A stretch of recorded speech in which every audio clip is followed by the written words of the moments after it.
অনেকে আছে রাগের মাথায় বিবিরে তালাক দিয়ে দেয়, এমন রাগ উঠছে, কয় তুই তালাক, তোর মা তালাক, তোর বাপ তালাক, তোর 14 গোষ্ঠী তালাক।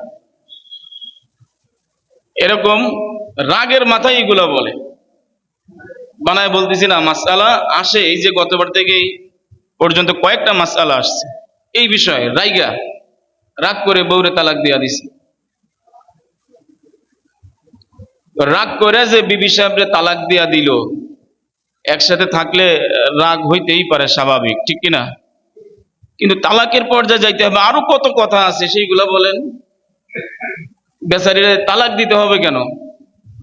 আর তালাক যে দিছেন, দিয়ে এখন হুজুর টাকা পয়সা যা লাগে, মানে সরাসরি বলে না যে আপনারে ঘুষ সুদ যা লাগে সব দেব, টাকা পয়সার সমস্যা নাই, আপনি ই করেন, কেমনে বিবিরে লয়া খামু সেই ব্যবস্থা করেন। মাঝে এরকম একটা ফতোয়া আসছে, মাসআলা আসছে, রাগের মাথায় বিবিরে তালাক দিয়া দিছে, ছোট বাচ্চা আছে। তাহলে বলেন, এই রাগটা তার জন্য ভালো হইল না ক্ষতির কারণ হইল? এটাই বোঝাতে যাচ্ছি যে রাগ এটা প্রত্যেক মানুষের শরীরে আছে কম বেশি, কিন্তু আসলে এই রাগটা কি না, ভালো না, এটা ক্ষতিকর, মানুষের জীবনে ক্ষতি বেশি বয়ে আনে।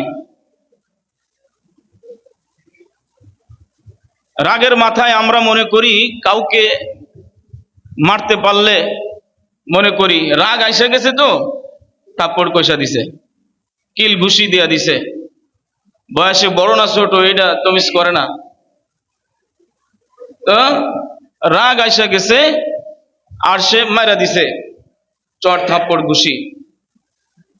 এখন বলে, আরে দেখছনি বেটা কত বড় বীর,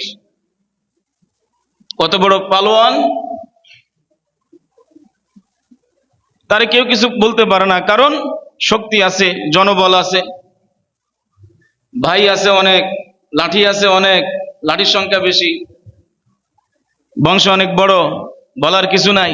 মাঝে মধ্যে দেখবেন বাজারে মারামারি হয়, ওই যে গালিমপুর মোড়ে কয়েকদিন দেখছি মারামারি হয়, লাঠি ছোটা নিয়ে আইসা ধুম করে পিটাইতেছে। পিটান কি? এগুলা সব রাগের বশবর্ত হইয়া, তাই না? আর যারা এগুলা করে তারা নিজেকে বুঝায় যে আমরা দেখো কত বড় পালোয়ান, কত বড় বীর বিক্রম, কিন্তু আসলে তাদেরকে পালোয়ান বা বীর বিক্রম তাদেরকে বলে না। নবীর হাদিসের ভাষায় রাসূলুল্লাহ সাল্লাল্লাহু আলাইহি ওয়াসাল্লাম বলেছেন, বুখারী মুসলিমের হাদিস,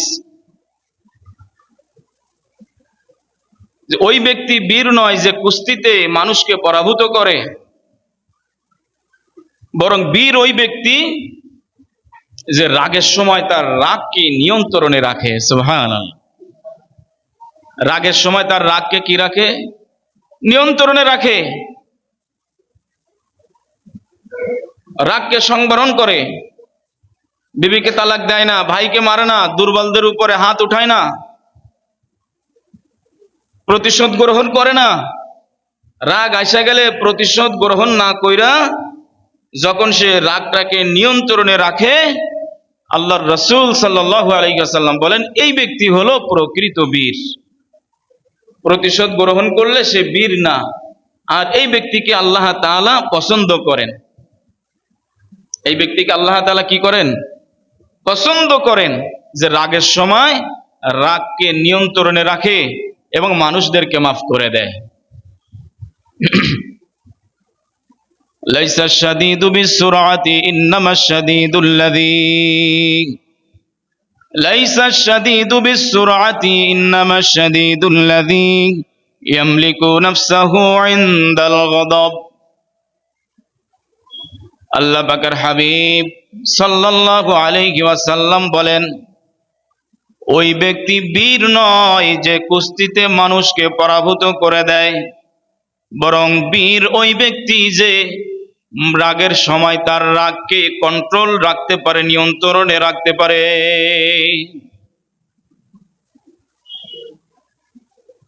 আল্লাহ রাব্বুল আলামিন এ মর্মে কোরআনুল কারীমের ভিতরে আল্লাহ তাআলা ইরশাদ করছেন, ওয়াল কাযিমিনাল গায়য ওয়াল আফিনা আনিন নাস ওয়াল্লাহু ইউহিব্বুল মুহসিনিন।